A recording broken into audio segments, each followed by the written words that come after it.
everyone. Welcome to the Quipster Film Review Podcast. My name is Vince Leo. I'm the author of the film review website, quipster.net.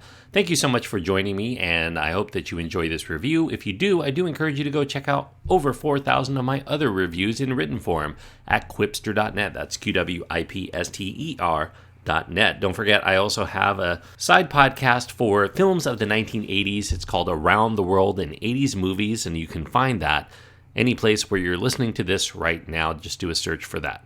Today I'm going to be looking at the latest film from Pixar Disney. It is called Coco. It's an animated fantasy adventure, and it is PG rated for thematic elements. It runs an hour and 49 minutes. The cast of vocal talent includes Anthony Gonzalez, Gail Garcia Bernal, Benjamin Bratt, Alana Ubach, and Renee Victor. A lot of smaller roles going to certain celebrities: Gabriel Iglesias, Edward James Olmos, Cheech Marin. Of course, John Ratzenberger appears in a very tiny vocal cameo, as he does in every Pixar film, really. The credited directors are Lee Unkrich and Adrian Molina. Molina also co-wrote the screenplay with Matthew Aldrich. As far as how Coco is, I would say Pixar does bounce back into form with this film. Another heartwarming tale of adventure. It incorporates the fostering of family as the most important thing one can have in life, as well as delving into the upholding of traditions in one's culture. That's something that is worth honoring and protecting. As with The Book of Life, which came out a couple of years ago, this is an animated feature that looks at the folklore behind Dia de los Muertos, which is Mexico's annual Day of the Dead celebration, in which families commemorate their lost loved ones. They keep them alive by remembering them and celebrating that memory for that special day.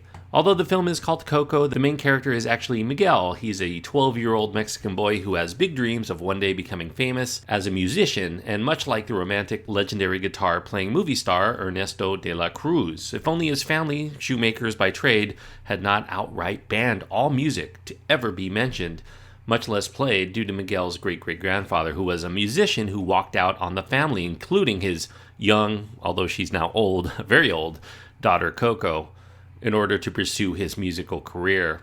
Miguel tries to sneak in a practice session only to be caught and find his prize guitar smashed to bits, but he's still willing to continue his passion. He then sneaks into the mausoleum of none other than his favorite idol, Ernesto de la Cruz, and snags his famous guitar from there, only to find that playing the instrument immediately channels him into the land of the dead, where he meets his deceased ancestors that his family always honors for the Day of the Dead, including Mama Imelda, who had the man of mystery actually walk out on her. Miguel's going to need a family member's blessing before sunrise in order to return to the realm of the living, but to do that, he has to see if he can patch things up between Imelda and his mysterious long-lost great-great-grandfather, who just might be somebody he's admired all along.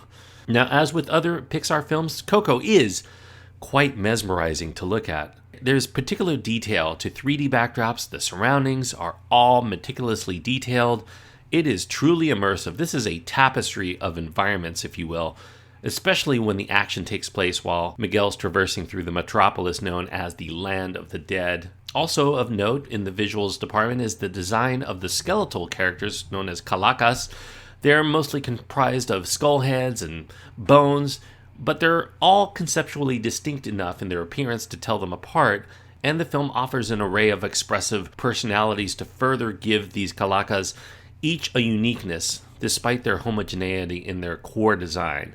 Perhaps if there's a weakness to Coco, it's going to lie in a fairly predictable storyline. It becomes clear from early in the Land of the Dead sequence where things are going to go for the rest of the plot. If you know how these stories always go, you're going to know where things are going to lead in this one as well. However, as I always say when it comes to knowing your destination, there can still be enjoyment in the journey, and Coco's journey has more than enough quality moments, especially ones that draw upon emotional content, such that it becomes very easy to overlook the fact that the film's plot follows a familiar path. And a dark one. It does include death, there's betrayal, there's fiendish acts. So the film really doesn't sugarcoat the whole thing. There's really very dark subject matter underneath it all.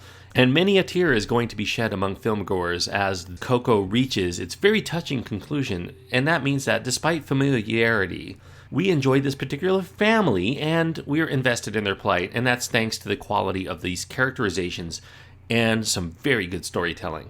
This has a very solid voice cast, and I especially respect it because they emphasize actors that are going to bring forward good vocal work over star power. There are recognizable actors in a few roles, Benjamin Bratt, Gael Garcia Bernal, but you wouldn't really say that those actors are cast here because they are going to bring in big box office.